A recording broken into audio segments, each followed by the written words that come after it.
from the looks of it, it looks like we do have a great group of people already gathered here, and it is 3 minutes after 5. So let's do this now. I am going to say welcome to everybody, and we're going to move into our agenda for this evening, starting with just a couple quick announcements. Everyone, please, we want to know that you're here. Type your name and your email at a minimum in the chat. If you have any comments or if you have any questions throughout the evening, type them there, okay? Well, all right, so let us begin. Any questions on any of that? All right, we're at our 3rd annual, and I'm at Frontera. I happen to have had the pleasure over the past decade or 2 of working with all of those organizations above. And it's my pleasure here today to bring to you this meeting. All right, so welcome our fearless CEO, President and Director of Boca Raton's Promise, as well as the chairperson of the Palm Beach County Action Alliance for Mental Health. Let's all welcome Rita Thrasher. Rita, are you ready? Thank you, thank you. I welcome you to the 3rd annual Community Education Exchange. This virtual gathering is being managed by the talented Ed Frontera, who you just met. By the way, just last week, Ed was the invited virtual presenter for a gathering of the Florida Psychiatric Society, an organization of 1,300 child and adult psychiatrists. His research and lecture focused on the impact and opportunities in this new electronic world. This world is featuring e-learning and all the way to esports, but Ed will tell you more about that later. I want to tell you about in the beginning. The idea of a yearly exchange between educators was conceived in 2018 when 12 community leaders met at the school district office with Deputy Superintendent Keith Oswald. The purpose?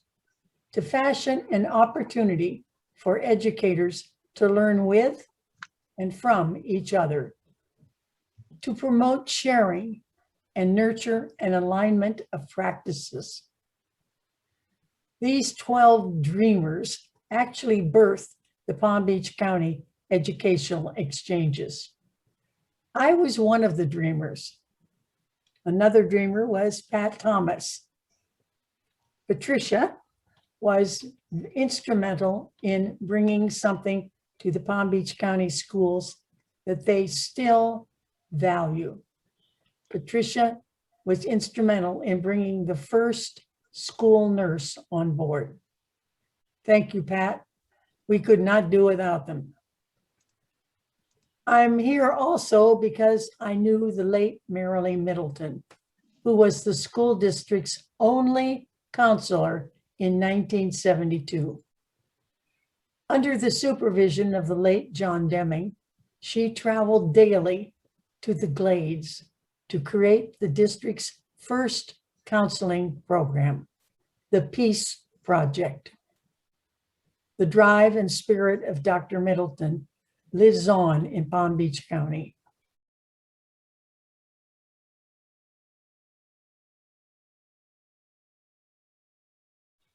She would be so proud to know this exchange was taking place. And this 3rd exchange was originally planned for November 2020. Little did we expect the dynamic happenings of the world would challenge and obstruct, indeed strangle, educators. Concerned about student and family mental health, they are now concerned about staying afloat, social distancing, masking, and the gender revolution. This promises to be an illuminating event, an exchange designed for learning and sharing. Oh, yes. Another one of our dreamers' original meeting was now Commissioner Maria Sachs. I think Maria is here with us now and has a few words to say. Maria Sachs, thank you for being our friend for so long. Thank you, Rita. And you know, I've prepared on behalf of the entire. Ed, can you let Maria in with her sound? She's just fine.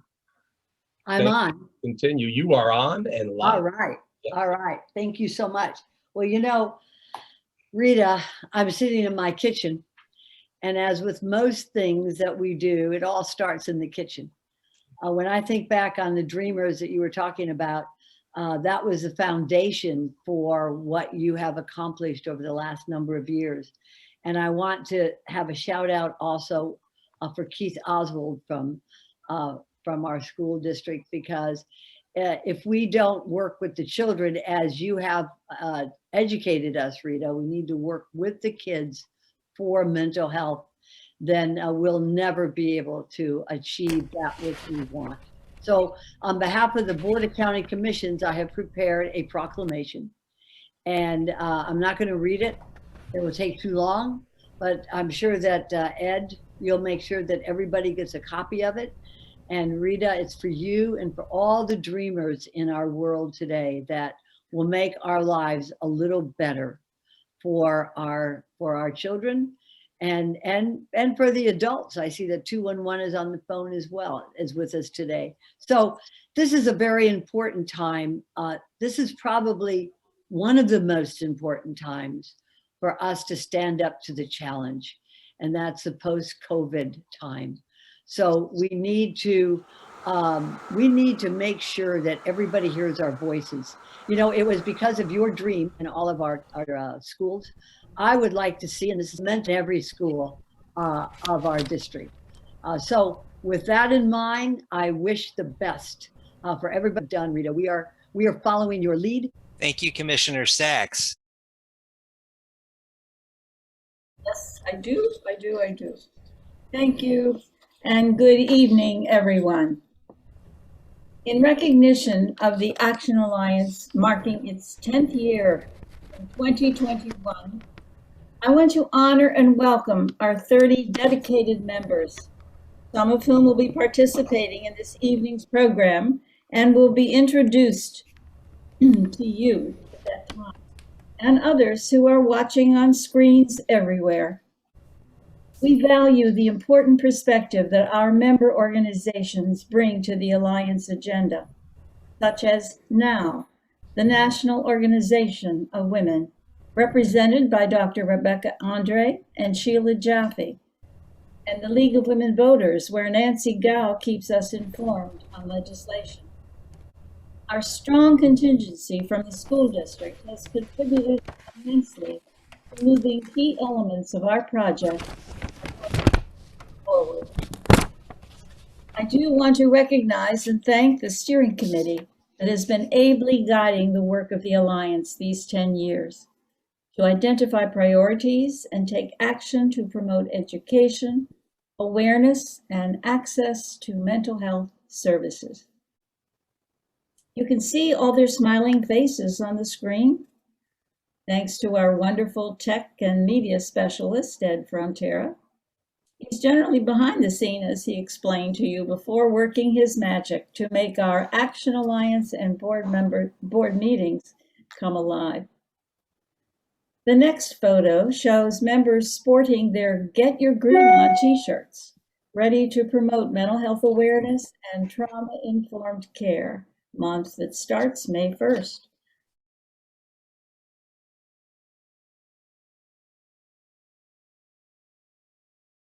With the amazing county kickoff on Friday morning. You'll hear more about that from Lauren Zuchman when she talks about Be Well, Palm Beach County. The Alliance has been blessed by having legislators that we'd like to welcome this evening, who have helped the Action Alliance in so many ways. Senator Lori Berman, Congresswoman Lois Frankel, and her aide, Jenny Caesar, who is an Action Alliance member, and Commissioner Robert Weinroth. I can't see everyone, but encourage each of you or your representative who is attending in your stead to give us a wave. I'm especially proud to introduce our host for the evening, Dr. Michael Kane, Manager, Behavioral Health Services, Department of Behavioral Mental Health Services in the School District of Palm Beach County. Mike is a member of the Action Alliance Steering Committee, and he's a tremendous leader and innovator, extremely well organized, and just a complete joy to work.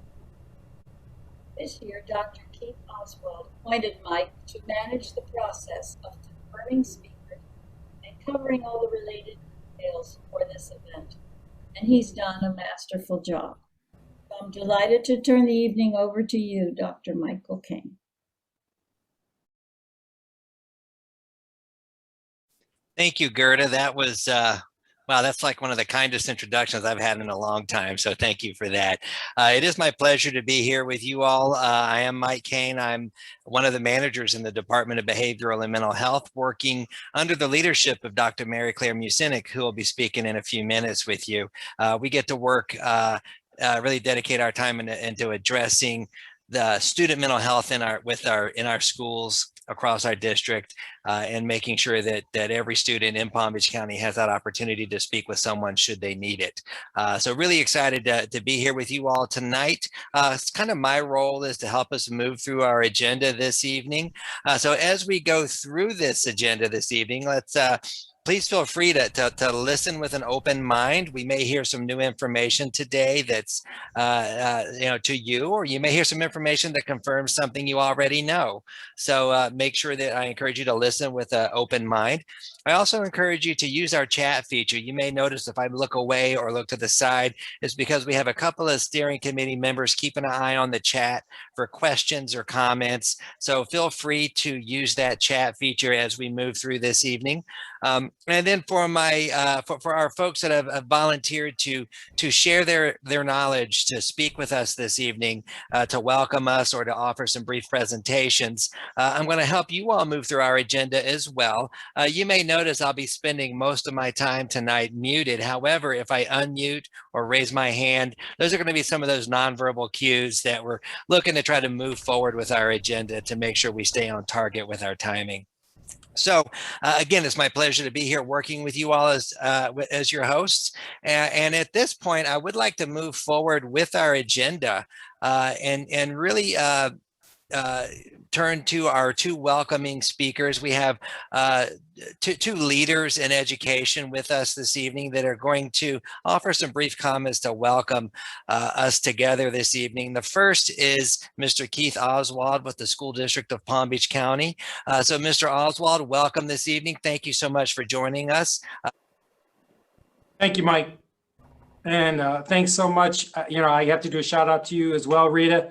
You are a dreamer in this work, and Commissioner Sachs, County Commissioner Sachs, when the two of you approached a number of years, I know we've been working on prioritizing mental and behavioral health supports. Just can't thank you enough for all your support, and especially really pushing hard to make sure we can kind of go through the slides there, Mike.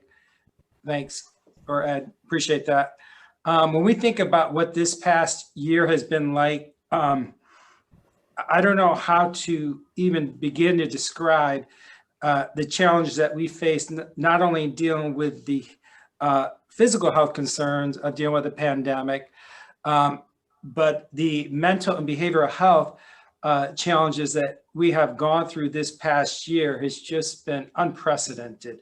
On top of dealing with COVID, we have to layer in all of the race relations and those challenges that have played out in our communities and throughout our country, and how that's playing out in our students and our adults. Then also, if you look at the political division that exists in our country and sometimes in our community, and the challenges that plays into what happens on the mental and behavioral health and not only the children, but the adults, and has made this work even so much more important, that we come together to recognize these issues, to help everybody get through this past year. I don't think there's a person that I've talked to that has not been hurting because of what's happened this year. People have experienced such loss from human life to financial crisis, being isolated, and it's individuals that are all on here that continue to come together and prioritize this work. You can go ahead and go through the slide again. Sorry, got to keep queuing here. Of everybody coming together to really address the issues and challenges of what we see happening in our kids. And what worries me the most, we made a decision at the school district to get back to brick and mortar. We're seeing a lot of academic losses that are happening within our students, challenges like we've never seen. But we know that the mental behavioral health, there's a lot of challenges, some that we do hear about, but there's a lot that we're not even aware of. And we need our kids on our campuses so that we can address those issues with the resources that our community has supported here in Palm Beach County. I remember early on during the pandemic, I went in to visit a school, many schools, I've been going to many schools, but when we opened up brick and mortar, and the teachers who've been under, again, a lot of stress, going through so much. There was a fifth grader who where the family chose to stay home for learning. And he had, while he was in there in class on the screen, and like we're here, he was taking care of a newborn, a baby in his arms, at the same time trying to learn. And we've come across many, unfortunate examples of kids just having to deal with so much more than they've ever had to deal with due to this pandemic. I'm gonna go ahead to the next slide. So for us to come together, talk about the resources, what we're doing as a school district, what we're doing as a community to support each other. I'm very proud of the work. I think Palm Beach County and all the agencies, the collaborations that go on. I mean, so many of the people that are on here today that are just tremendous partners with the school district. We could never have accomplished what we have accomplished as a community without us being willing to come together to provide the supports and talk real and get down to the real issues. So I do want to thank everybody who's on here today as well. You can go ahead to the next slide. And how we message this now, and especially when we move into next school year, is that we've got to let people know that's okay, that you're hurting, and we know that people are hurting.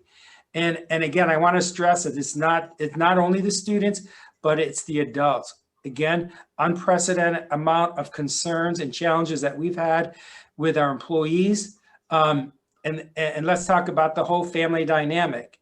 That this need and the supports around mental behavioral health are going to be so more important than they've ever been when we come back to school in August. Yes, we want to finish out strong this year, but when we get our kids back and more than brick and mortar, this is going to be a lot of work that's going to need to be done in the long term.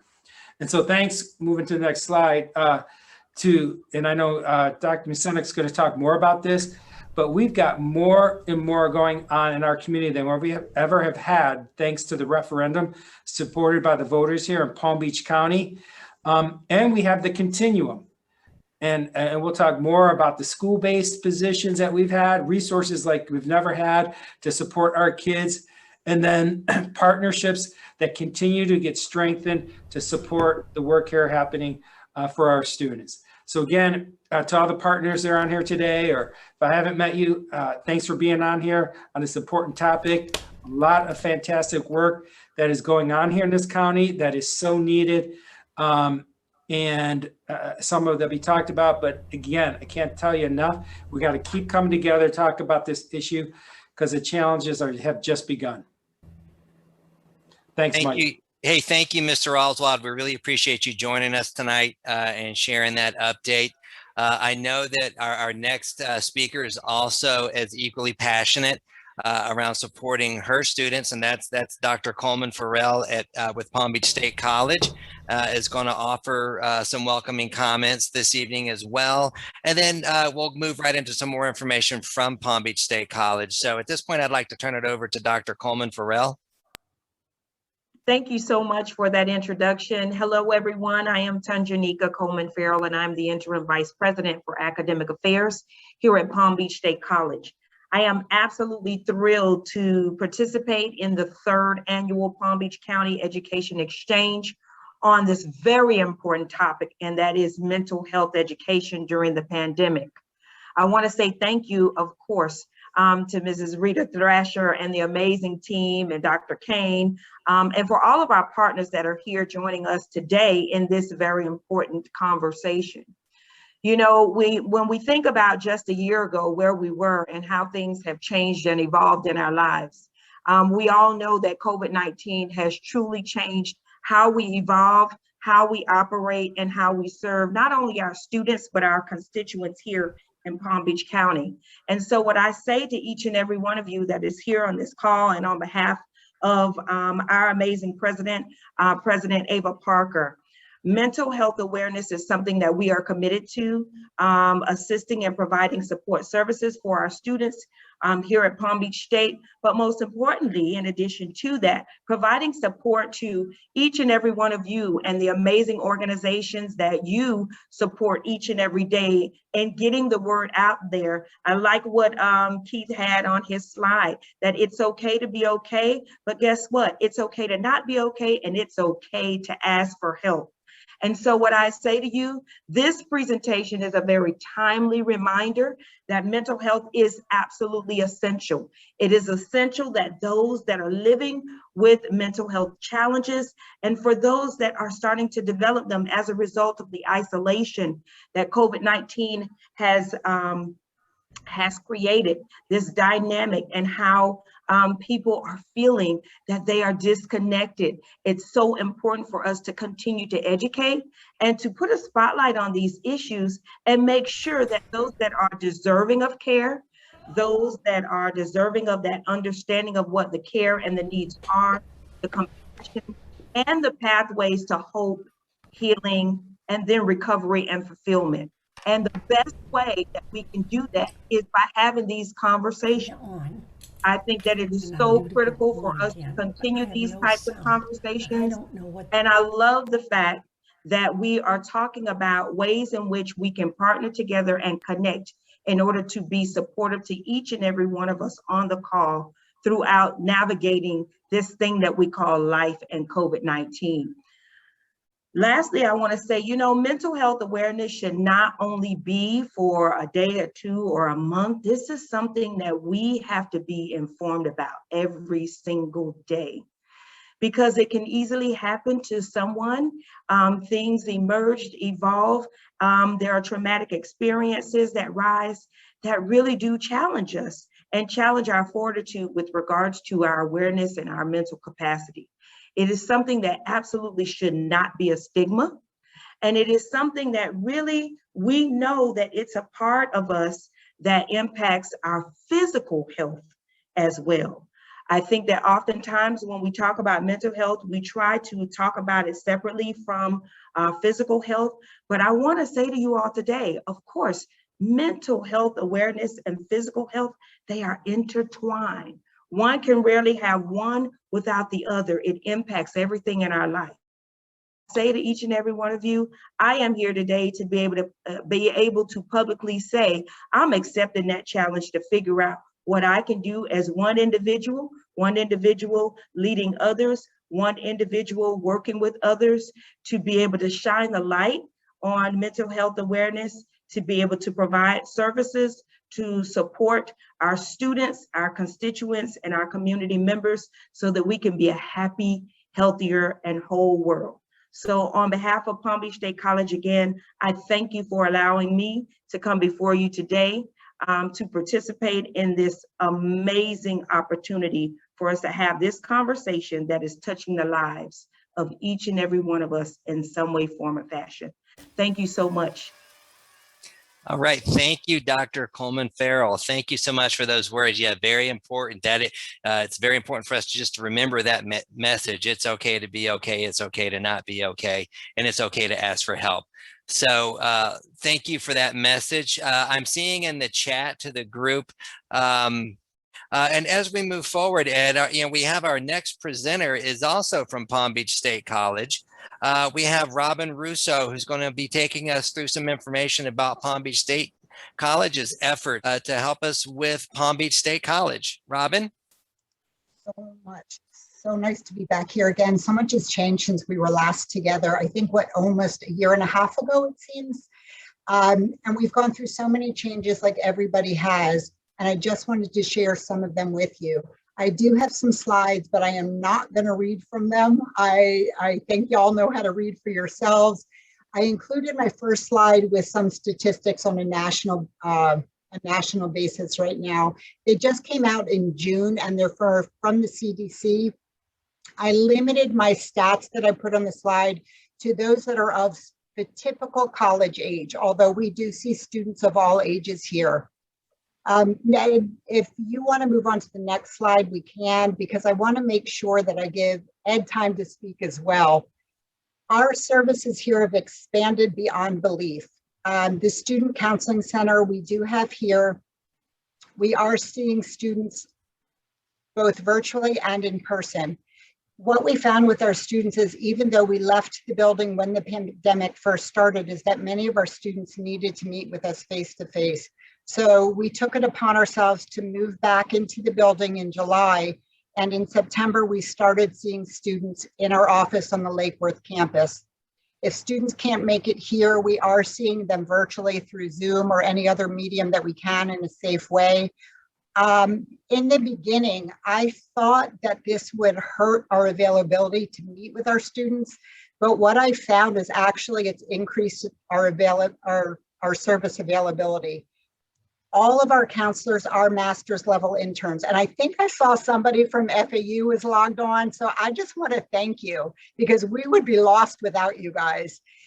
When I met with y'all last year, I put a goal out there to really diversify our counseling center. And right before the pandemic hit, with the help of FAU's master's level interns from the School of Social Work, we were able to truly meet our students where they were. We increased our interns so that we had 2 that spoke Creole, that spoke Spanish. We took an intern in that specialized in Veterans Affairs. He was a student here and also a member of the Armed Forces. We did have an intern that was my age, and we also had interns that specialized in working in the LGBTQ+ community. So y'all stepped up to the plate for me. Again, we couldn't have done it without you. We also in the spring absorbed the PERC Case Management Services. That was a grant-funded organization or program that provided all wraparound services. Unfortunately, the grant ended, but we did absorb all of the services into the counseling center. Our Panthers Pantry is ongoing, and it has expanded to 4 out of the 5 campuses to varying degrees. We changed to that works for safety for our students, and that now all of our appointments are booked through a program called Bookings. All of the food is pre-packaged, pre-bagged for them, and it's through curbside pickup. Because we knew the struggle was real for everybody, we are now allowing any faculty or staff member as well as students to pick up food if they need it. So many people are struggling. We don't want anybody that doesn't have access to food not to have it. We also partner with the Healthcare District of Palm Beach County Medical Clinic. Pre-COVID, we were providing any medical services needed to those students, faculty, or staff that were uninsured or underinsured. They had to pull the mobile medical clinic due to COVID for vaccines and also for testing, but we have had them back here for special events, and we are so grateful that they have come back to us. It's extremely helpful. I already mentioned that we're an internship placement site for graduate degree seeking students. We've had them from Fordham, University of Reno, Las Vegas online, FAU, Palm Beach Atlantic is joining us this summer, and UCF as well. The last thing that we brought on was we are now doing SNAP registration on site every other week. Students can just call the Student Counseling Center and schedule appointments. Again, we want to help everyone as much as we can. If you want to do the next slide, it would be great. Thank you. So I just included some stats here if you guys want to read them. And the reason that I included them for you is because on the national average, when colleges are polled, it showed that Caucasian students are reaching out for help more than anyone else. We're not seeing that here in the counseling center. We're seeing it pretty evenly split. And I wanted to show you the demographics of what we're seeing for the fall semester and the spring semester. I didn't mention that we oversee a student emergency assistance fund. If a student is struggling to pay any bills, like they're taking all of their classes online and Comcast, they can't afford to pay it and it's going to be turned off, they can apply for a special funding from us. And if they meet criteria, we'll pay that bill for them.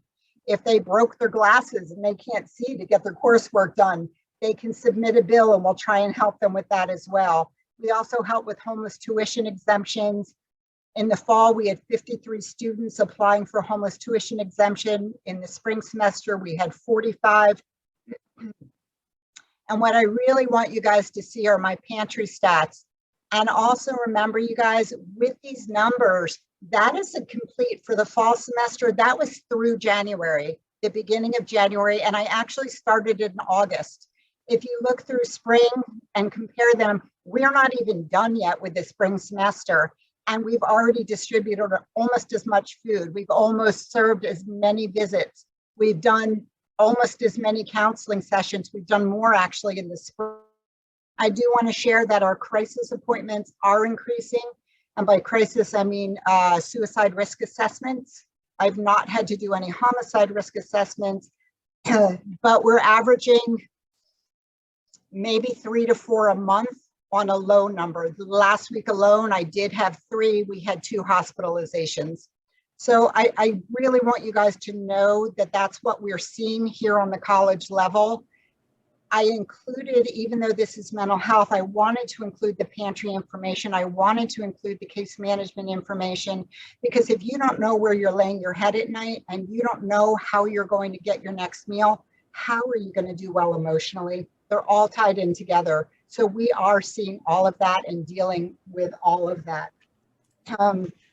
So thank you. The next slide I just included our contact information in case anybody wants to reach out to me.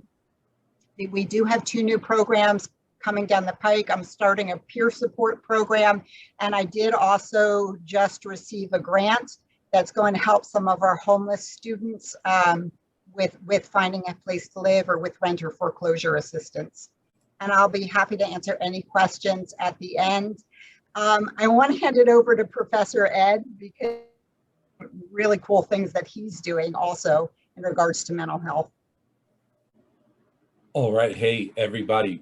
Welcome. Thank you, Robin, very much. And yes, I've been involved with Palm Beach for a lot of years. I was the advisor, rather, for the psychology club, and I've been working with gamers for many, many years. This electronic world, this e-world, well, email changed how we communicate, right? E-learning, how we educate, and esports are changing how we play. I've been working with students in a slide project. It's e-learning and it's e-sport. Their student-led intern development experience, basically designed to address the isolation and disconnect that students are feeling right now. And so there are a variety of different organized pro-social online activities that promote brain fitness. Some of the e-learning opportunities and internships are with the national program Mental Health First Aid that have a wonderful 2-hour self-paced online portion, and then a 4-hour virtual e-learning environment where we can come together even in this COVID environment and introduce people to these life-saving skills of mental health first aid. So that's the e-learning. And then as far as esports, that's the whole virtual world, the virtual reality. And for years we were in person.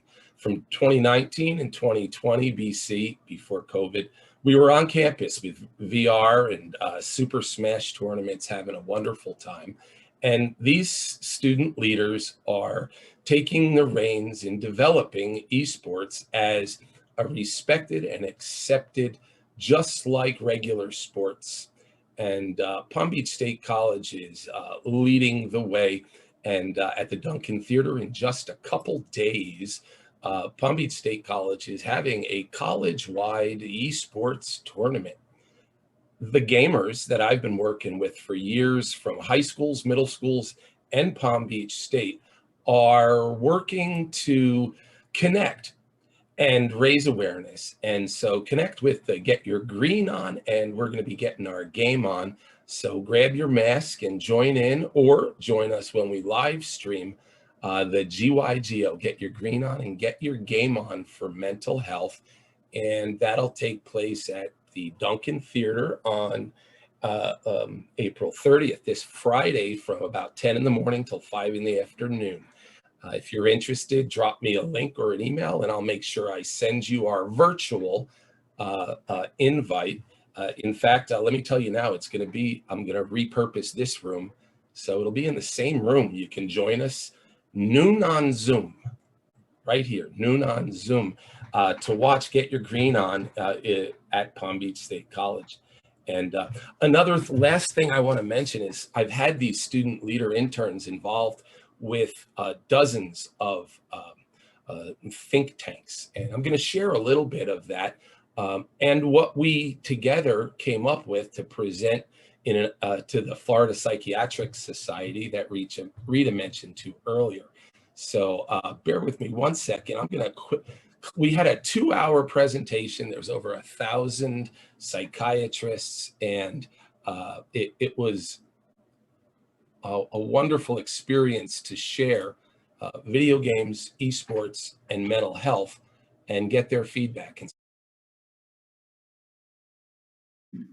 For 30 years, he has worked with colleges, universities, museums, school districts, in classrooms, counseling, and administration.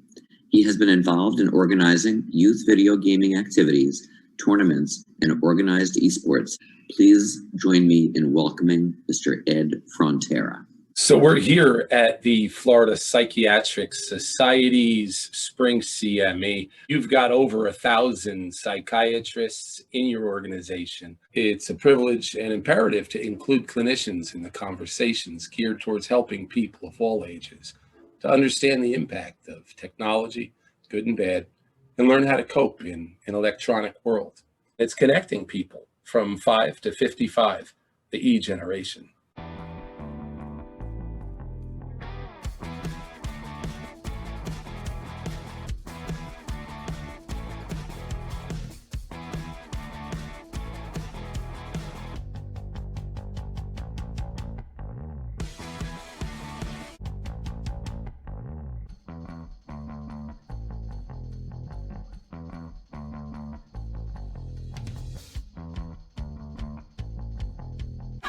Video games are so much bigger, and there's no better sign than what went down in New York City last weekend. A huge tournament at Arthur Ashe Stadium in Queens, and we ain't talking tennis. This is the Fortnite World Cup Finals.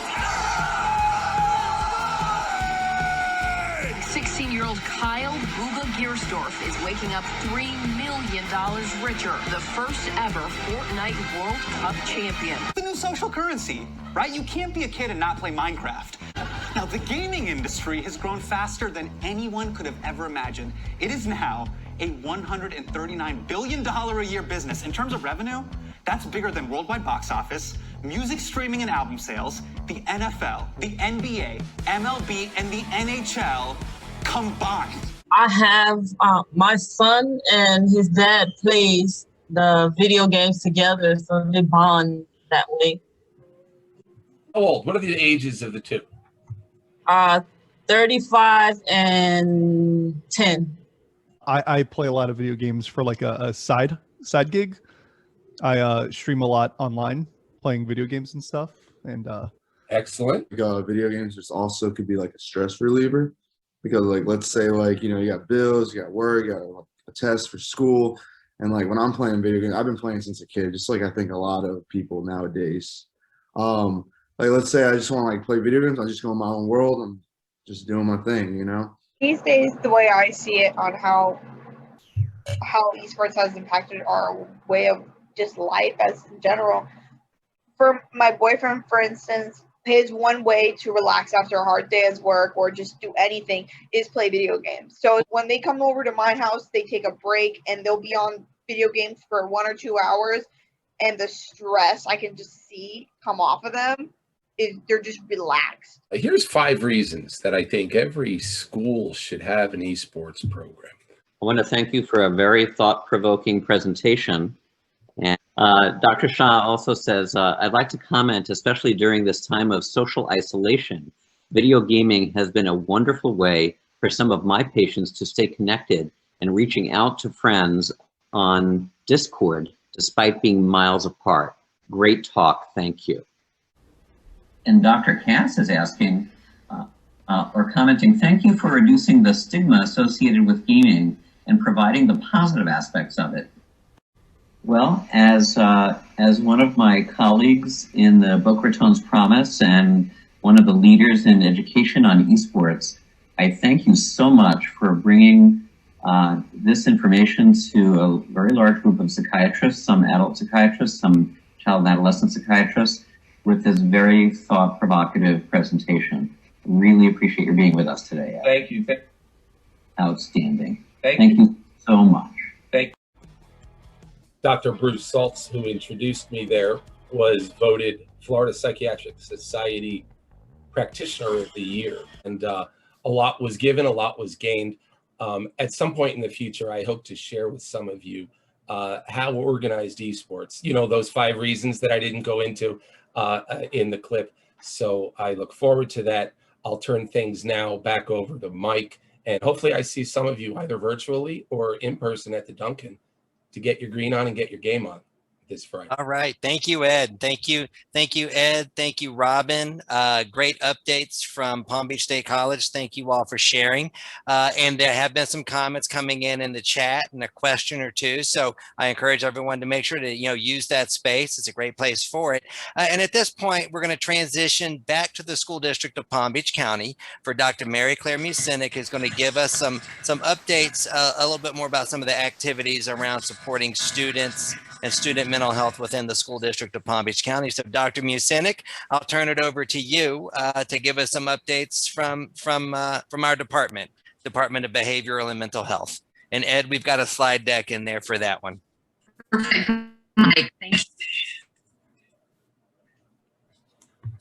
Okay, thank you very much. Can you hear me all right? You were lagging there for a second. Are we good? All right. Yes, I just want to kind of continue on. It's not as much fun as e-gaming, but we do.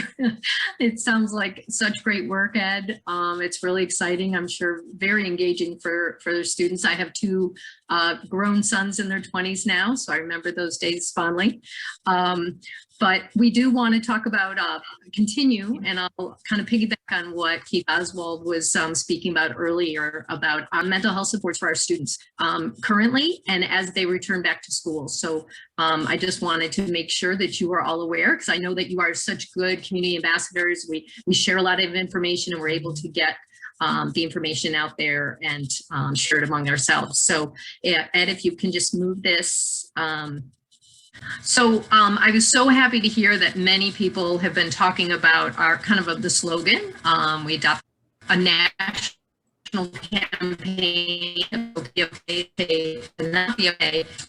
have messages that we're trying to that one of them. The other means in terms of that's your ability to live fully, engage with others, and respond to challenges. We want to come at it from a positive psychology perspective. And we think that's really important that people associate mental health with rising to the challenge, building resiliency, moving forward, bouncing back, and not so much about a deficit model or having mental illness. And then the third thing is we wanted everyone to know that schools have highly trained and skilled professionals in place to support student mental health. Every school has resources and every school has credentialed people on staff available to meet the mental health needs and support students in our school district. So we're very excited about that. So on the next slide, it's just kind of an overview of our department because we are a new department. It's the Department of Behavioral and Mental Health Services. We have a number of initiatives. It was created in 2019, so we always try and get the word out there. Our very large initiatives, the co-located mental health professionals that are on 100 of our campuses, and they provide individual counseling for students free of charge. We have our school behavioral health professionals that are in every one of our schools. We have 170 of them, which is a new position. It's been there for 2 years now in the schools, and they have done such tremendous work working with students both on kind of prevention and individual counseling. And then of course we have our crisis assessment, prevention, education, and support teams. And these are our, what we call our CAPE teams. And we have them in 4 areas. They cover the whole school district and they respond to students who are in individual crises. They help with de-escalation, they help with safety planning, and they really work closely with students, families, and schools so that students are safe and they're getting the necessary mental health supports that they need. Another new addition to the Department of Behavioral and Mental Health Services are our school psychology, psychological services, our school psychologists, and know that they're multilingual. We have bilingual and multilingual psychologists to really assess the needs and do psychoeducational evaluations for all of our students as needed. And we also have interns that we gather and interview from all over the country that have been participating in our program for school psychology interns and also social work interns. And then our last piece, but was so important, especially during this time when we were in quarantine or working remotely, and some of our staff was remote and our students, is our professional development. We've worked very hard to reduce the stigma and increase awareness around mental health.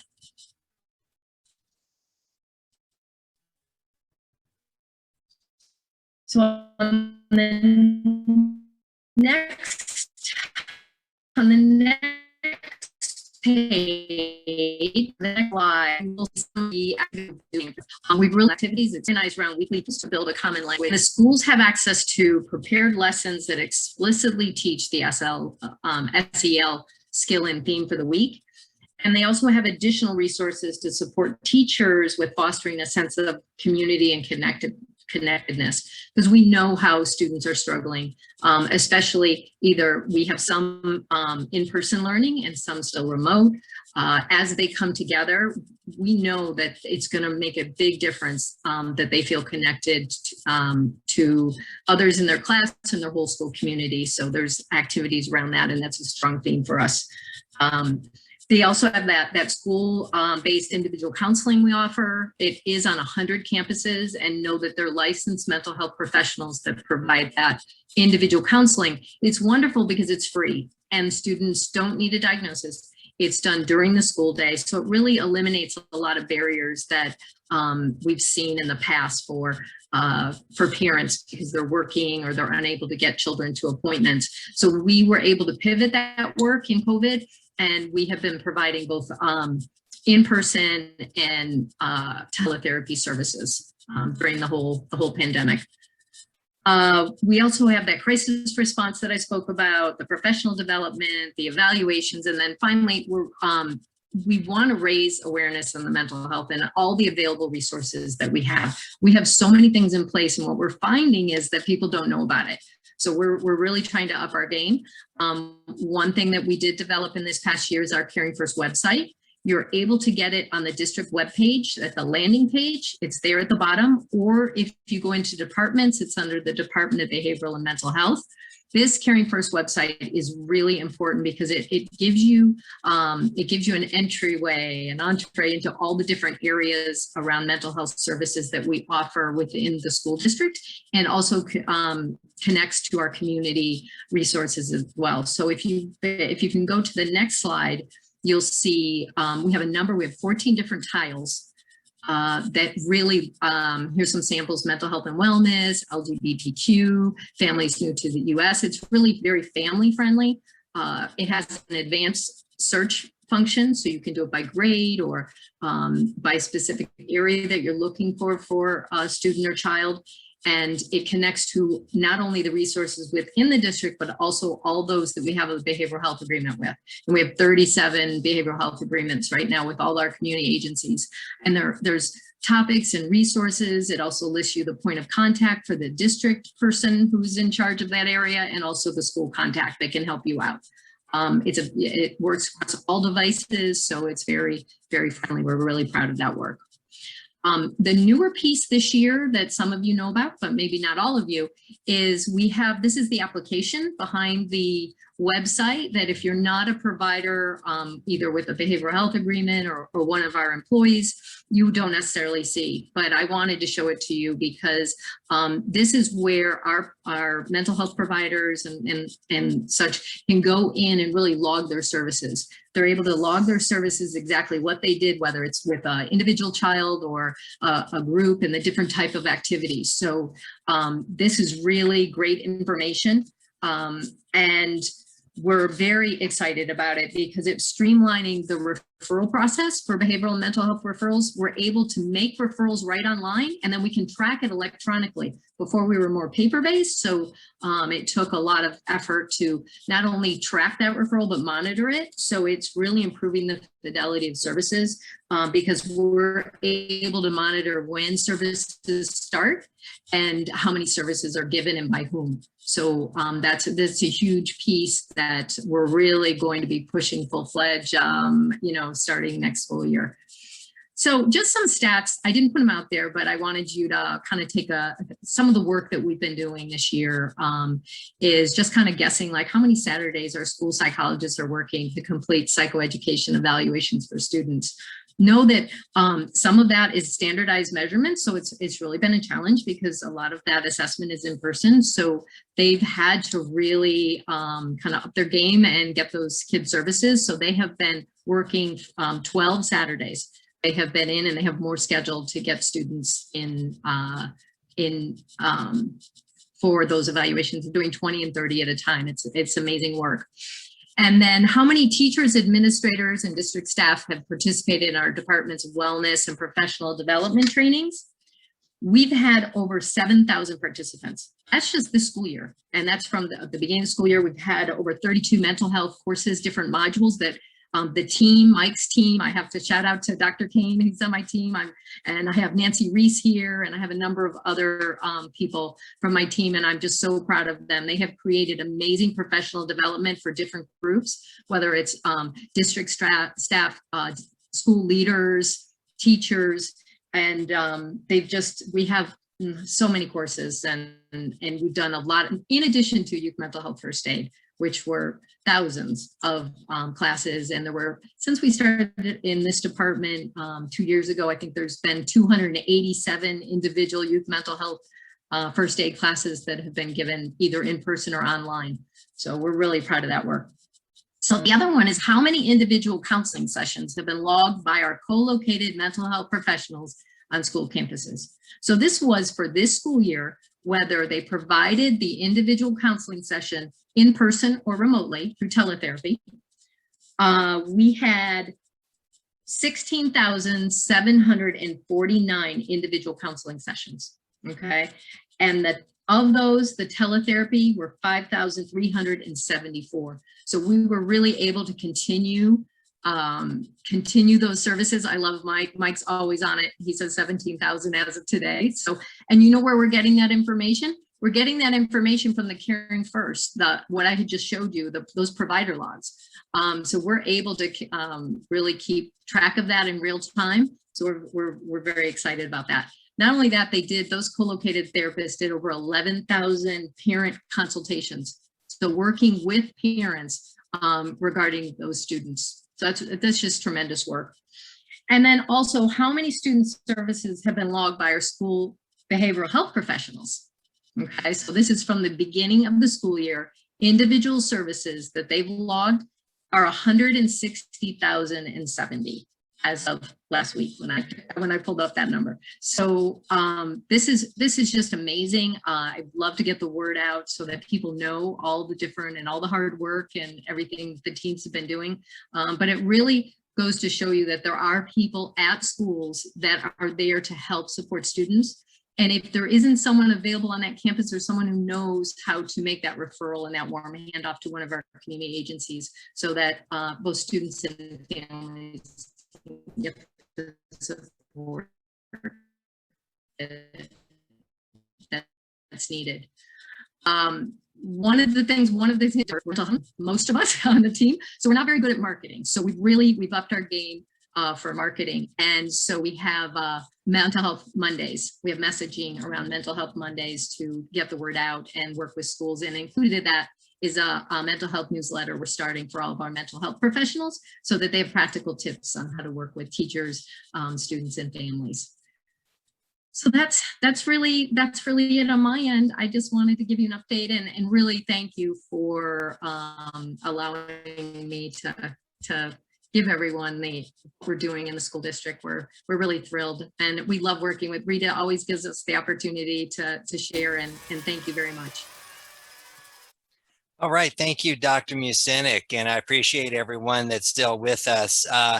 We've been at it for just about an hour, so feel free if you need to swivel in your chair like I'm doing or do a quick chair stretch, take advantage of this quick transition to do that. A lot of great work being reported from Palm Beach State College and the School District of Palm Beach County, and keep the questions coming in. We've got a little space, we're saving those. And we'll certainly get a chance to respond to those. I appreciate, again, everyone that's already spoken so far, and we've got a few more speakers coming up. Now, this next section of our agenda is labeled Action Alliance Priorities. And really what this is about is during our Palm Beach County Action Alliance meetings, the team, that's a very diverse, large team of professionals, talk about priorities. What's important in our world, in our work? How can we support our community and our school? So we have a few presentations to give you some updates here. So you'll see the pace will pick up a little bit with these presentations. So I would like to turn it over right away to Cindy Whitus, who is going to give us an update regarding the efforts in mental health first aid. So Cindy, if I could turn that over to you. Hi, good evening, everybody. My name is Cindy Whitus, and I am the coordinator of mental health first aid for Palm Beach County through the Albert Jewish Family Service. And we are very proud to be the hub of mental health first aid. I've been called many names before, and I'm now adding the hub to my names. So as you can see, the next slide, Ed, please, that we have trained over 66,350 participants just in Palm Beach County. We started 6 years ago with 3 instructors in the county, and I have to tell you, I think we have over 85 currently through the school district. And the school district is one of our biggest partners. So all of the youth mental health first aid is done through the school district, and we thank them for that. But if you don't really know what mental health first aid is, as you can see on the screen, we're a public education training that helps the community understand mental illness and support intervention. I call it the non-medical side of mental health. And just through our trainings, we play a significant role in building community awareness and reducing some of that stigma around mental illness and mental health. So we've been described from the National Council of Behavioral Health, who oversees mental health first aid, as a solution to the problem. And I love that because mental illness is not going away. And we teach our participants how to recognize it in their peers and their colleagues and their loved ones, their family members. We don't teach them how to diagnose, of course, but we teach them how to recognize signs and symptoms and get that person to the appropriate help. We give them tools through our new curriculum that actually gives them time to practice and how to take care of themselves after they've helped somebody. So what we want the community to understand is that we want them to reach out for help when they need it. Everybody needs support from time to time, and just starting the conversation is all that we're asking folks to do. Some tips from mental health first aid and your well-being. We want you to think of yourself as an automobile. We want you to keep your personal tank refueled. Check in with your body and your physical and mental being as well. Refuel yourself. I even put oil in there, and to give yourself some air, just like you would tires. If you don't want the car scenario, think of yourself as a bank balance. You have to make deposits to make it grow. So we want you to take the time to reflect on yourself and your mental health and well-being as well. Don't procrastinate. Learn how to prioritize things so that don't seem overwhelming. And really, really, our big message to you is that being mentally healthy and living well is important to all of us, whether you're living with a mental illness or not. Next slide, Ed, please. Or Michael, thank you. So how do you take a mental health first aid class? We offer youth, we offer adult mental health first aid. We're specializing in first responders, veterans. All you need to do is to reach out to myself or one of my instructors. They will get back to me and we will set up the training for your community, your group, your church, your synagogue, any group that you can get together, we will bring and provide you with trainers. So just wanted to say a few tips on how to stay well in this world that we're living in, and appreciate all of your support. Thank you, Cindy. Yeah, very important for us to have those tips to stay well and to pursue mental health first aid training if you have not already done so. Plenty of opportunities to do that. Excellent. So our next priority we're going to discuss is going to bring Pam Frazier into the Zoom room. Hi, Pam. You're going to give us an update regarding communities of faith. I certainly am. And now that we have heard from these notable educators on how mental health is being addressed to reinforce connectivity issues within our scholastic communities, I offer one more resource. Please save the date of May 6th for continuing the conversation on faith in a fractured nation, a roundtable series of interfaith leaders. As noted in a study by the Center of Faith and Opportunity performed by the U.S. Department of Health and Human Services, so often clergy is turned to because they are a trusted source, and that trust can only be strengthened with a good referral. Just as there is bereavement counseling, one may also need pastoral counseling. We have a special request to our listening audience. If you are a faith leader, a mental health professional, or just want to learn more, we ask that you to join with us for this special roundtable series. By a way of these roundtable sessions, we will identify issues and subsequently engage mental health professionals to partner with our faith leaders. Our focus is on strengthening our community through unity and collaboration. By utilizing the well-respected members of the Palm Beach County Action Alliance for Mental Health, it is crucial that a co-responsibility is established among 3 units: the faith leader, the mental health provider, and the congregant. So please save the date of May 6th and volunteer to participate in Faith in a Fractured Nation, continuing the conversation roundtable series. For your convenience, a PDF of this flyer has been saved to the chat and can be downloaded to your files. The Zoom link is live and will take you directly to the meeting on May 6th at 11:30 a.m. There is no need for registration. If you have any questions or comments, please direct them to me. My telephone number is on the flyer. Thank you, and remember, mental health matters. Thank you, Pam. Thank you, and also thank you for including that flyer into the chat. That's going to be very helpful to our audience. So we appreciate you all continuing those questions coming into the chat. Thank you. We just saw another one pop in there.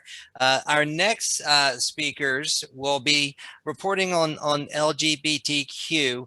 And we have Pete Stewart and Dr. Holly Katz that's going to give an update on some work that they've been doing in that area on behalf of their respective organizations, as well as the Action Alliance for Mental Health. So Pete and Dr. Katz, I'll turn it over to you. Good evening, everyone. My name is Pete Stewart, and I use he and him pronouns, and I am the gender studies specialist for the school district of Palm Beach County. And so we just wanted to provide you the Action Alliance for Palm Beach County. So we know that most lesbian, gay, bisexual, transgender, and queer or questioning LGBTQ youth are happy and thrive during their adolescent years. Having a school that creates a safe and supportive learning environment for all students and having caring and accepting parents are especially important. Positive environments can help all youth achieve good grades and maintain good mental and physical health. However, some LGBTQ+ youth are more likely than their heterosexual peers to experience negative health and life outcomes. So for youth to thrive in schools and communities, they need to feel socially, emotionally, and physically safe and supported. A positive school climate has been associated with decreased depression, decreased suicidal feelings, decreased substance abuse, and decreased unexcused absences among these students. So part of this data we pull from the Youth Risk Behavior Survey, or the YRBS, which is conducted in our schools every 2 years in odd-numbered years. Normally, we would have conducted this survey in January. However, because many of our students were still distance learning, and many of our teachers working very hard distance teaching, that survey will actually be done this fall. So we're still using those 2019 data. We're going to just kind of breeze over these data, but just to give you an idea, this is a survey that was conducted here in Palm Beach County with our high school students. So this slide shows that approximately 12.5% of our students identify as gay, lesbian, or bisexual. We will be asking a few questions related to transgender on the 2021 YRBS survey, but the state data, Florida says that 1.5% of students identified as transgender. And the not sure category could mean that they're questioning their identity, could also mean that they're questioning the question.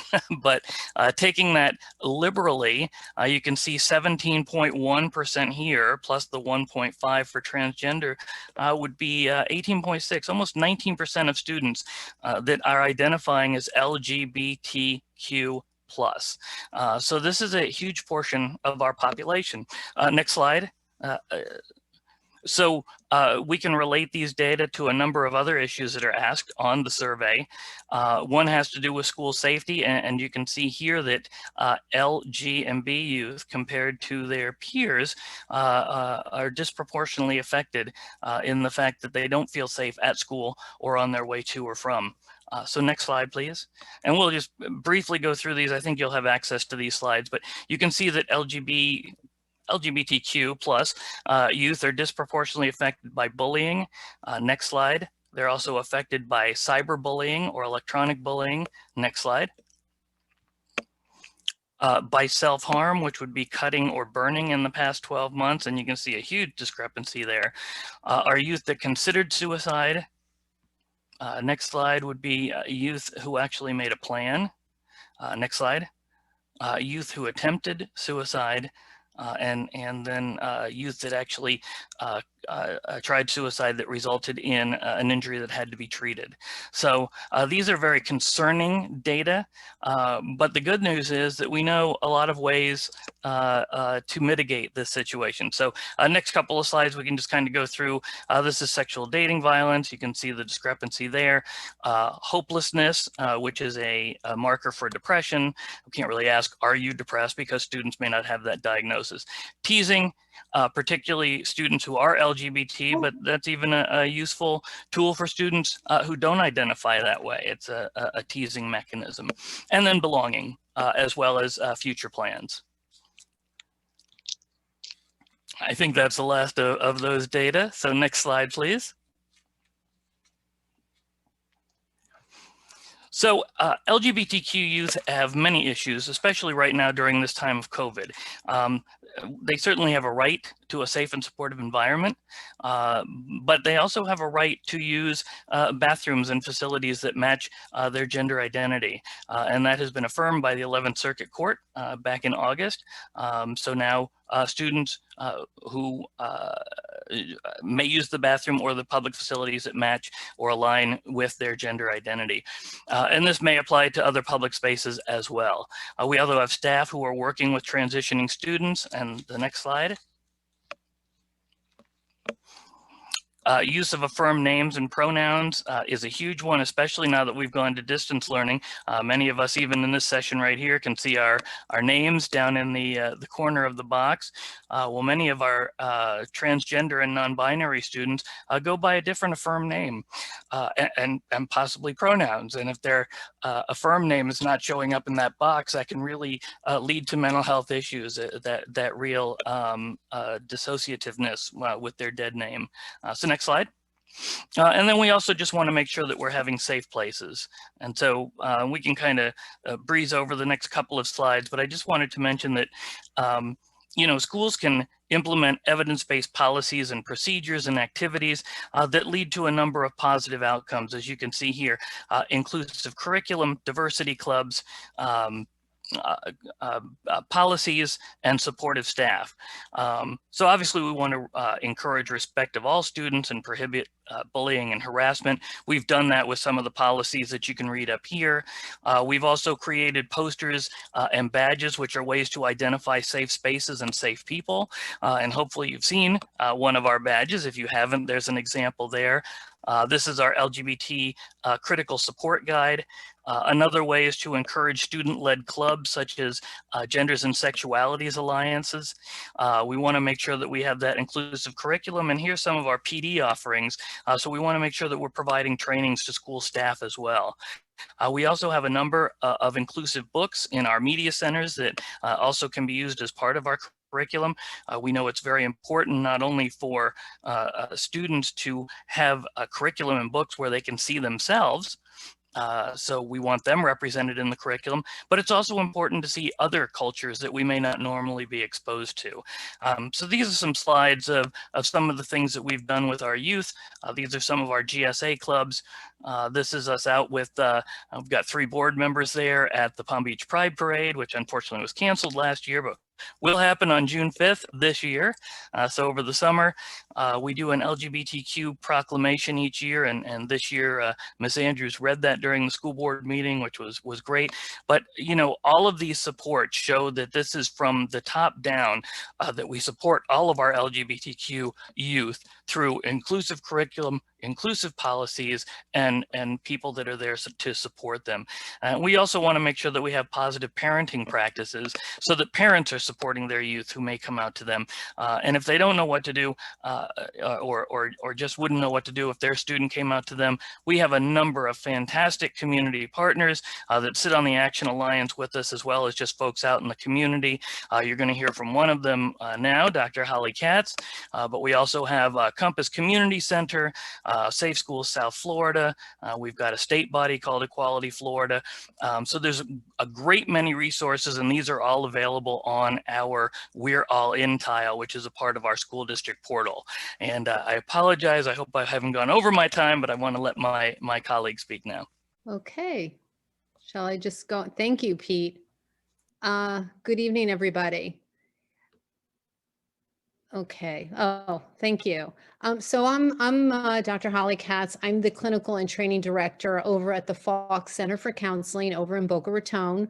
I actually just had my 19th year anniversary at the Falk Center. So many of you on this call I know and have worked closely with, and I just want to give a big shout out. Thank you, first of all, to Ms. Rita Thrasher for arranging this, Dr. Michael Kane, all the people at the Palm Beach County School District, friends over at Palm Beach State College and the Alpert Jewish Center. Really, it takes a village right now to raise the children to have good mental health. And so all of us all of you that are on this call, thank you for all that you do. Regarding our LGBTQ services over at FOC, I am going to talk about that, but I also want to talk generally about some of the programs for our youth and our young adults, because not all teens or young adults are actually out yet, and maybe they're questioning at the moment, and so we often have some of our teens showing up at one of our teen programs, and then through the work with the peer support, they actually have started the coming out process with us. So let me just talk a little bit about the obvious LGBTQ programming, and then a little bit about the other programs that we have at the FOC Center. One thing that is really critical to let you know, though, is that at the FOC Center for Counseling, truly no one is ever turned away for an inability to pay. So all of our services are either free or low cost. And even those that are low cost, if somebody can't afford the price that we associate with the service, we will always work to make it doable. That's frankly our mission. It's been the mission since Elizabeth Falk founded the FOC Center along with Marilee Middleton, and it continues to be the focus today. So regarding LGBTQ programming, we currently have an LGBTQ adult group that is running. We had actually had all of our groups in person prior to COVID. When COVID hit, we really weren't initially in a position to provide telehealth services. We didn't have, frankly, electronic records. And so it took us a little bit of time to be able to pivot and be able to provide telehealth services. So we now have our adult LGBTQ group completely online, and we are in the process of relaunching our teen LGBTQ group. So we actually are looking for some referrals. We have a number of teens who are eager to get started, and we really would just like to have one or two more to make it a robust group. So I'm hoping that this exchange will provide the opportunity for you to make some referrals to that program. We actually do that program in partnership with Ruth and Norman Rails Jewish Family Services.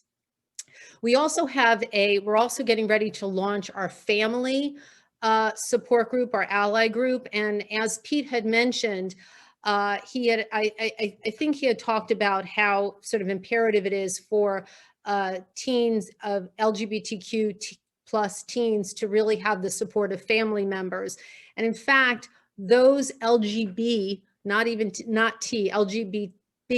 teens who do not have a supportive family environment actually have an 8 times higher rate of attempting suicide.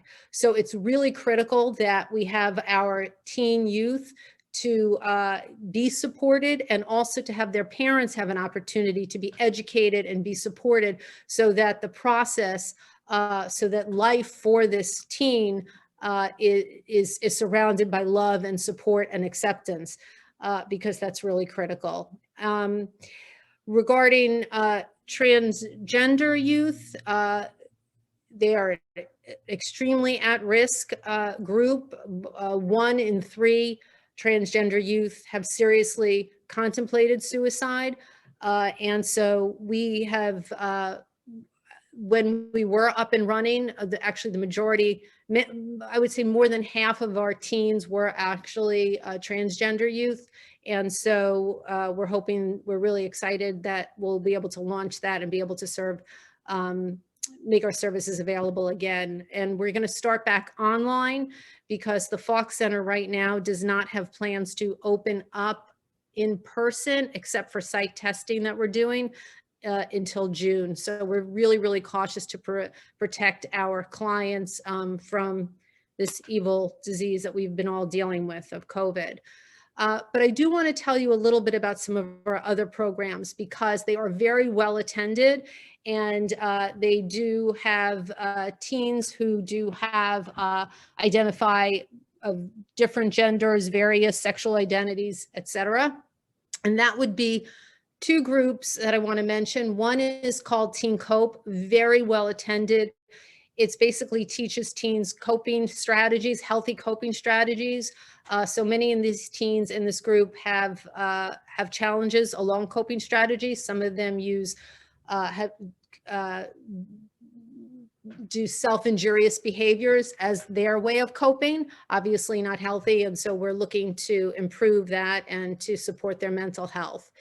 We also have a group called Teen Connect, which is for teens who have social anxiety disorder or more typical are on the autism spectrum. And this really provides an opportunity for them to learn social skills and practice social skills with peers. And that's a very, also a very popular group. So please consider referring to those groups. Our Teen Cope groups have gotten so big that we created a group called Young Teen Cope, which is more for the middle school age. More of the challenges that we used to sort of think about with high school students are now we're seeing younger and younger in terms of suicide attempts, certainly seeking help for depression, anxiety, and that group is very effective. And many of our teens also, while they are in one of our groups, have the opportunity to also attend either individual therapy or family therapy if it's indicated, because we do have comprehensive services at Falk. So we can really and truly serve the entire family and the family's needs. So we are a comprehensive mental health center, and we actually see children starting at age 3 up to older adults and everything in between. So feel free to send a family, because we're getting very busy. The need is there. I mean, in my 19 years, I've seen a lot of crisis. I've seen a lot of people needing a lot of help. I have never seen ever what we are facing right now. Please send them our way. They need the help, and we still have some space. Thank you, Dr. Katz. I appreciate the updates, good information that's in there. I made some notes for myself, so thank you for that. And Pete, thank you for the updates from you as well. So I'm looking at our clock at 6:30, so we're kind of in our home stretch. I appreciate everybody there being there with us. So that we reserve enough time for questions, I'm going to ask that for our Be Well, we've got about 5 minutes scheduled for our Be Well updates from Lauren, and 10 minutes for our youth leadership updates from Kim Mazauskas and Jordan Hernandez. So if we can stay within that 5 minute for Be Well and that 10 minute for youth leadership guideline, that leaves us easily 10 minutes to respond to the questions that are coming through in the chat. So I'm going to turn it over to Lauren Zuchman with Be Well. And so Lauren, I'll give you your time to go ahead and give us your updates.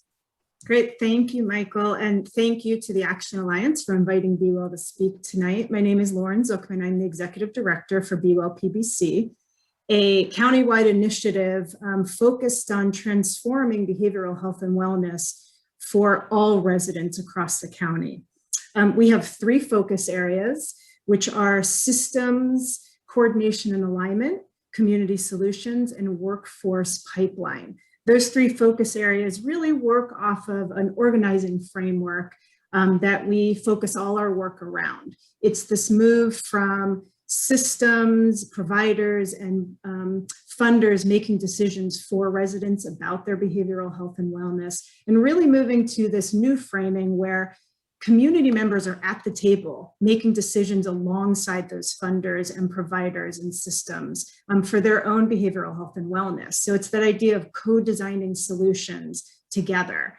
And so we have many things happening within that systems coordination and alignment around finding spaces for community and systems to sit together to come up with solutions, find consensus around behavioral health and wellness, and really move forward with action. We have our community solutions where we are elevating amazing community ideas. One of the ways we did that is through a mini grant process last summer, and it continues through the year, where we offer small grants to residents, small grassroots initiatives, educational centers, anyone that's interested to apply and share their creative, innovative behavioral health solutions. And so we have some great programs that have been going on throughout the community throughout the year. And you can read about those on our website. We also have resident ambassadors called community connectors who are helping us to share all the resources, a lot of the ones you've heard tonight and beyond, making sure that as residents, because they have further reach than I would, that they are getting information out to those far pockets of our community, sharing things through their social media, sharing things through video, and also hosting couch conversations where system leaders and residents are sitting down to talk about behavioral health and wellness top of mind concerns. Our last focus area of the workforce pipeline is really where we've seen this really important focus on workforce wellness. And we have been working recently with United Way and the nonprofit chamber through an exciting new grant opportunity to support organizations to support their employees. Also within the workforce pipeline, and where this pipeline really began, was thinking through how do we encourage new generations to be a part of the workforce. And so we have an amazing partnership with the school district and with some great community partners to build out behavioral health and wellness programming through the medical academies throughout Palm Beach County. And we are right now really excited to be working with the Florida Certification Board around a new potential certification in the behavioral health field, and also working with the school district to create a curriculum that would be the first of its kind in the state of Florida, but would be a behavioral health track within the medical academies. So we're really excited to be working on that. Of course, our big thing that's happening very soon is the Get Your Green On campaign. Be Well cannot own that. It was really elevated first from Healthier Delray Beach in the Atlantic Community High School. A group of students worked with Healthier Delray Beach to create this campaign over 6 years ago. And then the next year, the second year, Birth to 22, United for Brighter Futures got in on it and said, let's take this countywide. And for the last 5 years, we have seen this amazing growth honoring every May, this mental health awareness and trauma-informed care. This being the 6th annual Get Your Green On campaign, we are so excited to have yet another year where we're doing everything virtual again, because we want to keep everybody safe and healthy. But there are activities and all kinds of wonderful things happening on social media, happening on Zoom, all different kinds of platforms. You can find out about those if you go to the Birth to 22 website. There's a calendar of events. Also, you can go to getyourgreenon.org. You can see it on the screen right there, where you can learn about everything Get Your Green On, the history, all the templates you need to host your own virtual events. There are t-shirts you can buy. And we have a big kickoff this Friday from 9 to 11. You can sign up for that event through Eventbrite. We invite you all to be a part of that. We're so excited to have this year. It is so important now more than ever to be honoring mental health and honoring those who are supporting us in our trauma-informed care.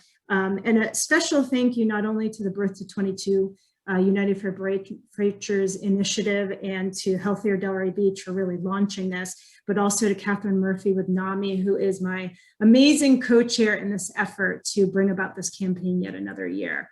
So thank you. I see some of you already with your Get Your Green On Zoom backgrounds. I know Dr. Bernstein put that background into the chat, so you can claim that and use it for your own all month long, but we invite you, especially on May 20th, which is a Thursday, to take pictures of yourself wearing green, post them on social media, and use the hashtags you see at the bottom of that screen, hashtag Get Your Green On and hashtag GYGO 2021 to be a part of this exciting campaign. All right, thank you, Lauren, and Be Well PBC. A lot of good information. Excited to get our green on. What I would like to do at this point is turn it over to our youth leadership group. And I know that we have some representatives from the school district, Kim Mazauskas and Jordan Hernandez, as well as some others that are going to give us some updates regarding some youth leadership activities. So Kim, Jordan, I'll turn it over to you all. Hi, everybody. I'm Jordan Hernandez. I'm at Boca Raton High School, and I run a few organizations there that orient around mental health, one being We Dine Together, and I have a student leader here, Nathan Fox, who will be helping me out a little bit, and Kim Mazauskas, who is a huge instrumental help at our school.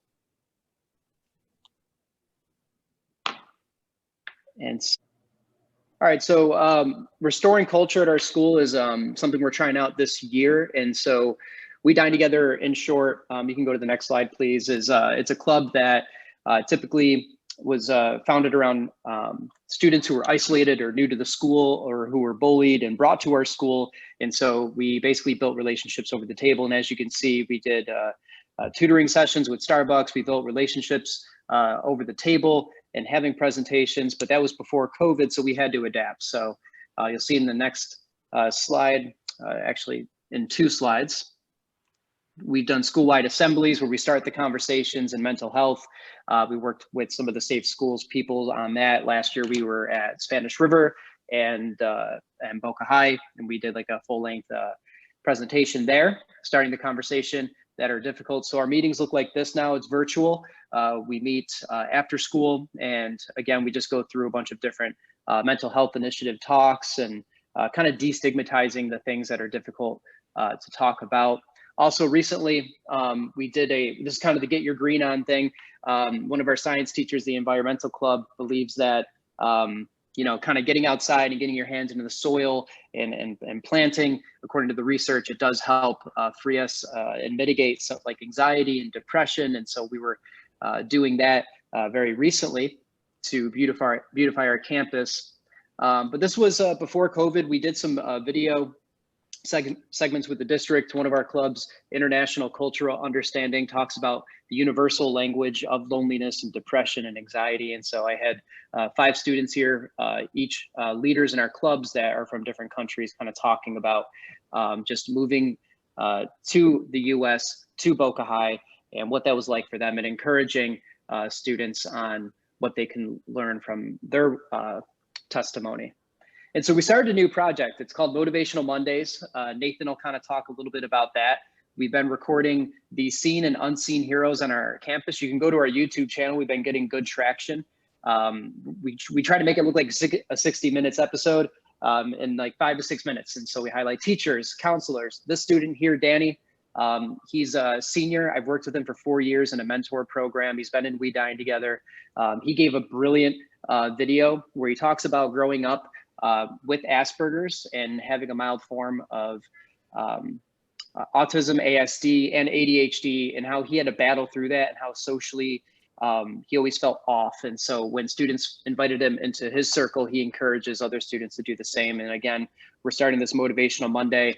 All the videos go out every Monday. We've gotten a lot of feedback. I got an email here from a student that I can share with everybody, and it's been overwhelming, the stuff we've been hearing from parents, from students who are just saying that they really enjoy the videos. We started doing podcasts. Dr. Saltz, actually, we did a podcast together where I just took questions from parents and students, and it's called Just Our Podcast, and it orients around mental health related things. And we interviewed a student who is from Italy. A couple weeks ago, we did a Motivational Monday on him, and we did a podcast where he talks about losing his father at a young age and overcoming the trauma of suicide in his own family. And it's just been, again, overwhelming. We've been getting a lot of good feedback. Nathan Fox is a student who's helped me out with some of the videos, and he's been a part of the We Dine Together. Nathan, you could talk a little bit, if you'd like, just about what we've been working on, and from a student perspective, how things are going. Of course. Good evening. Can you all hear me? Yes. All right, awesome. So I'm Nathan Fox. I work with Mr. H for Motivational Mondays. As a student, and like many other students, we've all obviously been impacted by COVID-19, and personally, along with many other students and friends of mine that I've talked to, isolation, breaking out of your daily routine, it's been really difficult for a lot of us, and we all handle it different ways, whether it be we start to feel anxiety, it's hard to socialize with our friends, we start to feel very lonely, and it's hard to go out and communicate when the majority of people are learning from, virtually, like how we're doing right now. But Motivational Mondays was a really good introduction, I think, to bring the problems associated with mental health to our school. Mr. Hernandez did a great job with kind of bringing us together and helping students kind of communicate, and it really brought forth a lot of relationships between staffs and students as to how we're all coping and managing the stressful times that we're in right now. It's been a really fun working with him. As more people respond and come back to school, I like talking to them about it. It's received a lot of positive feedback, and I think it's just a really good program. And like you said, we're doing a lot of other programs like teaming up with Environmental Club for the planting event, or of course, doing the meetings for We Dine Together weekly. And it's been a really great experience.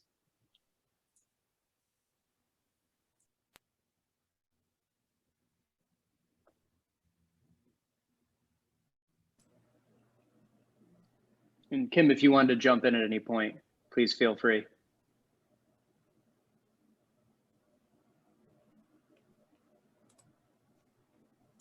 Kim has worked with all of our student leaders in our clubs the last couple of years with training them for the Safe School Ambassador program. So a lot of our leaders are trained in just that, and how to like mitigate undesirable behavior, bullying, how to engage students who are withdrawn or starting to struggle with like a state of despondency, which is a lot of what we see.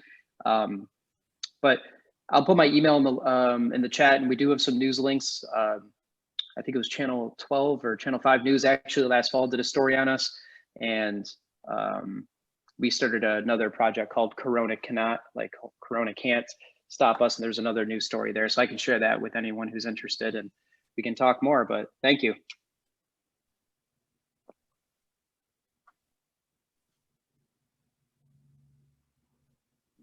Hey, Jordan, thank you so much for that. Kim, it looks like you're not on mute, but I'm not hearing. Are you trying to chime in?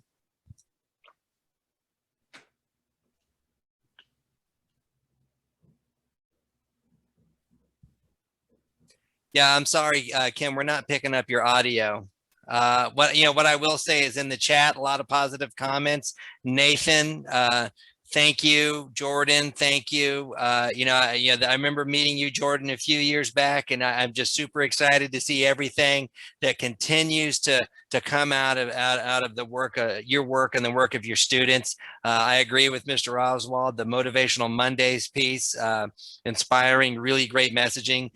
Please, Jordan, if you can, before you leave, maybe if you want to drop those links into the chat, because I bet we've got some folks that would want to check them out. Of course. And learn from all the good work that you all are doing. So thank you, Kim. I know that you're a backbone in this organization with the training piece. Jordan, thank you for serving as sponsor. Nathan, thank you for coming on to kind of share some of your experiences with that. So I appreciate you all. So we're at 6:45 right now, and as promised, we wanted to give the opportunity to respond to some of the questions and answers.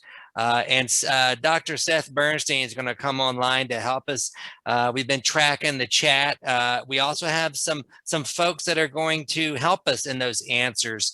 I believe we have with us to help us with the answers that we're going to be addressing today. We should be able to see. We have Dr. Mary Claire Mucenic with us. Robin Johnson will be able to speak with us, and I believe we were also expecting Dr. Elaine Rotenberg. So Seth, I'm going to turn it over to you to help us with the Q&A portion of our event. Great, thank you so much, Mike. Can you hear me okay? Yes, sir.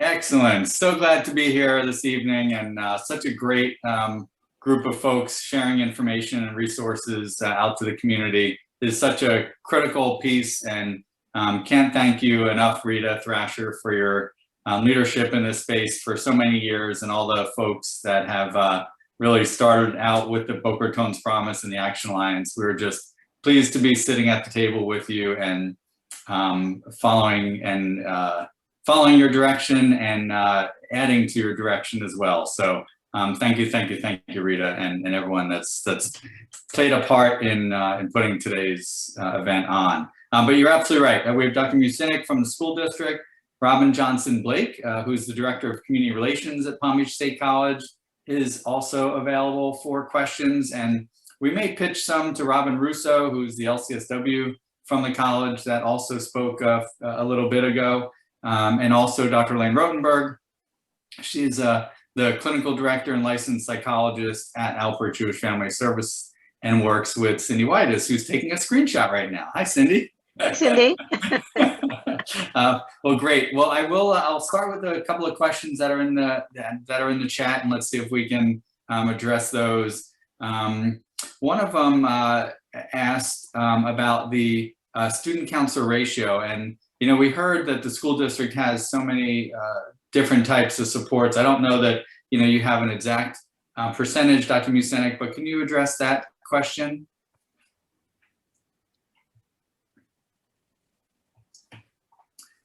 And are you able to hear me, Mary Claire? Can I jump in on it? Yes, you may, Mr. Oswald. So nice for you to be doing that. Good to hear from you again. So the question was about the ratio? Yes, sir. Yeah, so, thanks to the referendum a couple of years ago, we did add 30 additional school counselors onto our caseload. And as Dr. Mucenic also spoke to, we added the behavioral health professionals, really to get into a space that we, as a school district, wanted to open up to other individuals that had different backgrounds to complement and support the work of our school psychologists and to support our students. So we have those on 170, every one of our school campuses. And, Mary Claire's been doing training and support for those individuals, as well as we added 40 additional school psychologists. We added around 100 of our schools have the co-located services that she talked to get into the deeper tier work of support. And we have 30 some agencies, I think, Mary Claire, that we have behavioral health agreements with to provide ongoing work. It's 30, I'm trying to 37, Mr. Oswald. So it keeps going up. But again, the collaboration around supporting the school counselor and their work continues to grow to a comprehensive school-based support system to support our students. So we're excited about that robust approach. We've worked closely with so many of you all that have been on tonight and really in that design and approach to what we're doing here in Palm Beach County. Sorry, Mary Claire, I just wanted to jump in. Oh, absolutely. You are the big supporter of all that work that goes on. So we appreciate that. So like Mr. Oswald said, we have credentialed people on every campus to provide support for students. So I think that's the really important message to know. There is support available for every student and the families. And if we don't have it there directly to work individually with them, we can make that referral to our behavioral health agreements. So. Wonderful, wonderful, very, very great. Thank you, Mr. Oswald. Thank you, Dr. Mucenic. Yeah, the level of supports that we have now in our district are so much greater than even 3-4 years ago. And we appreciate all the community members for supporting the referendum and for the district's leadership in bringing those additional supports forward. So great, thank you for answering that question. Another one, Dr. Rotenberg, maybe for you or Cindy. It's about the pilot mental health first aid training for youth. Did that launch? And if so, what's next with that? Cindy, you're on mute. Go ahead, Cindy. She's muted. Yeah. Oh, still on mute. Okay, I was doing it and I think Ed was doing it at the same time. Are you talking about teen mental health first Yes. aid? Yep, sure Okay. are. So teen mental health first aid is still in its pilot phase, and it is allowed to be any kind of a school district or an agency that handles youth only. So it is a go, but it's not just open 100% yet. Fantastic. Thank you very much, Cindy and Dr. Rotenberg. The next question is about suicide. And we know that, any one suicide, any single suicide is tragic. And, we certainly want to have a zero suicide effort here in our community and certainly through the state. And Patrice from 211 mentions that, the CDC, the Centers for Disease Control, mentions that there's been a 6% decrease in suicide deaths for 2020 compared to the prior year. And any thoughts from the panelists around, what may have arisen, out of COVID-19, perhaps that have decreased that rate? We also got some data through Tammy Fields and the wonderful County Youth Services Department. Got some data from the medical examiner's office not too long ago, back in March, that showed that also our local suicide numbers have been going down. Starting from 2018, there were 254 suicide investigations. In 2019, 241. In 2020, 172. And the ranges went from 10 to 17 of those investigated were for someone under 21. So we're seeing that local trend here too. Any thoughts on that, Dr. Rotenberg, if you want to start with that? I do. I have a couple of thoughts about that. One, I mean, on the face of it, that sounds good. I think we have to be really concerned and vigilant right now, because we have to remember that this past year, in terms of the pandemic, like at the beginning of a pandemic or a medical pandemic, we become concerned about people's physical safety in terms of the virus, but we know that there's what's then called the shadow pandemic, and that can happen days, weeks, months, and years following the onset. And I think that we are at the front end of not really knowing how this is going to unfold right now. We also have people who've been locked in, if you will, and, without as much access, a little more oversight. So I don't think we can just take our guard down quite yet. We're really not sure what is going to be unfolding right now. Very good. Thank you, Dr. Rotenberg. Any of the other panelists want to make comments about that? I would like to add on. Thank you for sharing that, because I do want to agree with what you're saying and say that we must remain vigilant. We may be seeing less completed suicides, but I've only been with the college for about 2.5 years, and I can tell you I'm doing more assessments than I did in the past year.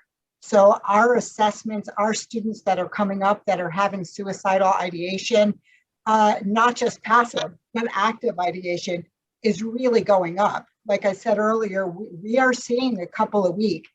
And I did, with the help of Cindy, I'm sorry I didn't mention it earlier because I didn't have time, but with the mental health first aid training, we were able even to train and certify all of our security team, which was lovely because they're coming with and meeting with our students from a humanistic approach, which has made such a difference.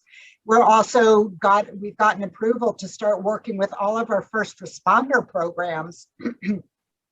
And again, Cindy's going to help me with that. So these cadets, these students now will be certified in mental health first aid before they even graduate. I think that's going to have such a positive impact on our community. And I know that's a bit tangential for me to say that, but it really isn't, because what they're allowing us to do in the school is now also train advisors, train us, get them certified. And again, just having that available and the openness on campus to do it, I think that we're finally recognizing the need for it here. Our team is unfortunately so darn small. You're pretty much looking at it right now, but with the support and the help from our people that are certified, I'm feeling more and more secure with these students that are emerging with more serious issues. Great, thank you for that, Robin. We appreciate all that the Palm Beach State College does for the students with the limited resources that you have, and hopefully over time those will increase. Another question is around with schools and colleges reopening soon and returning to brick and mortar instruction. Are there, and you all having to reimagine some of the mental health and other supports that you provide, what might those supports look like, as students and adults are coming back to campus? We heard Mr. Oswald say, students and adults are all hurting. So what are your thoughts on that? How will these issues be addressed, brick and mortar is opening back up. Well, Who would like to start on that? I would like to start. Robin? Great. Robin double, right? Robin square. Robin number one, I'll call you because I knew you first before the other Robin. How's that?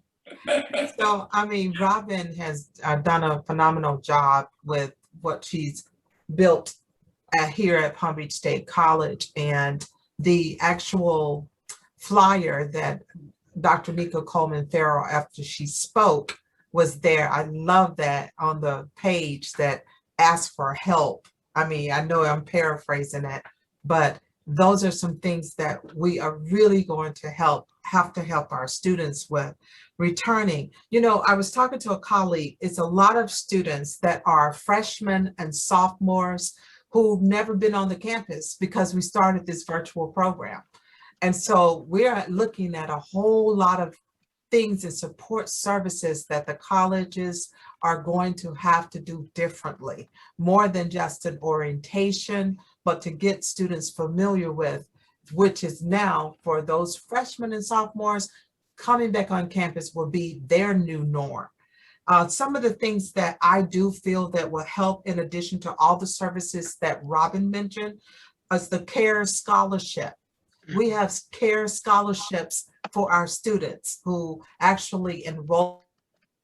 They may be able to get scholarship dollars for the summer. We also have so many other things, the food pantry that she mentioned earlier, Panther's Closet, all of those things will be support because, you know, as we all know, these students are coming back with multiple issues. And some of these support services that we have here at Palm Beach State College, I feel that will really, really help some of these students find their way and be able to orient better to coming back on campus. Great. Thank you so much, Robin. Mary Claire, I think I saw you up next. Great. No, I just wanted to jump in. We're really all hands. We're all hands on deck as students come back. We have mental health teams with the school psychologists, school counselors, school behavioral health professionals, our co-located therapists. So we're really there to help support them, and not only the school, but also the staff. We have professional development about making like sign, symptoms, and support that teachers and administrators can look out for. We do have, we have a whole training on connecting kids to mental health referrals. We've done streamlining mental health referrals for the mental health team. We have some COVID specific training for both teachers and school leaders. So we're really all hands on deck and getting ready for them to come back full time. We're very excited. Excellent. Thank you so much. Dr. Kane, we are almost at 7 o'clock. So let me just say that, you know, obviously from all the speakers, there's a lot of resources that are available. There are a lot of work groups that are focused on different topics. You know, if you don't know who to turn to, there's 3 numbers to call. It's 211. I would imagine, you know, everyone here is aware of that. You know, they have specialists on call that are available 24/7, 365, 366, and they have special programs. And I think they put some of their resources into the chat as well. Plus some other resources. You're welcome to put that in the chat as well. And, you know, folks that are on the call this evening can get that type of information. But let me just thank you, the 4 of you, Mary Claire Robbins from Palm Beach State College, and Elaine and Cindy, so all 5 of you, for your time this evening and answering some questions. And I appreciate all the questions. And I think I turn it back to you, Dr. Kane. If not, I think it goes to Rita. Well, I'll just go straight through me, straight over to Rita, who's going to bring us home tonight and conclude our comments. So Rita, I'll turn it back over to you, and thank you for letting me have the opportunity to serve as your host this evening. So Rita.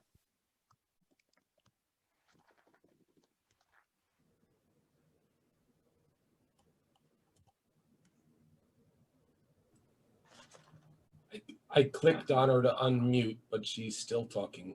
Unmute. Thank you. Okay. All right, now I can see myself almost. But I want to make certain that Lauren Zuchman knows that in Boca, I'm going to keep my promise. We are, where is it? She's there. I've got right- the whole right up sheet. there. Boca Raton is going to be green, and that's my promise. I have another one, that the hospital in Boca Raton, the regional hospital, will turn its lights on and the entire hospital will be green. And I would like you to know that we will be having a community roundtable on May 27th to really celebrate Get Your Green On. So that's my promise to all of you who have worked so hard to get your green on going. And I'll have a promise to my friend Pete. Pete William is there somewhere. We are going to have, with help from Gerda and others, we're going to have a task force report that we can't give it a date yet, but we are going to work like the devil. And we're going to get that done because it's so worthy, it's so timely, and that's my promise. But I would like everyone to know how grateful I am to have been heading up as chairperson something so tremendous that was able to garner the support and the respect that the Palm Beach County Action Alliance for Mental Health has delivered. I witnessed it today. I love you all. You're my dearest friends, and I thank you. Ed, what time is it? It is beautiful. It is time to wind things down. Thank you, everybody. Rita, all the speakers, Mike Kane. Have a wonderful week. Be well and get your green on in May.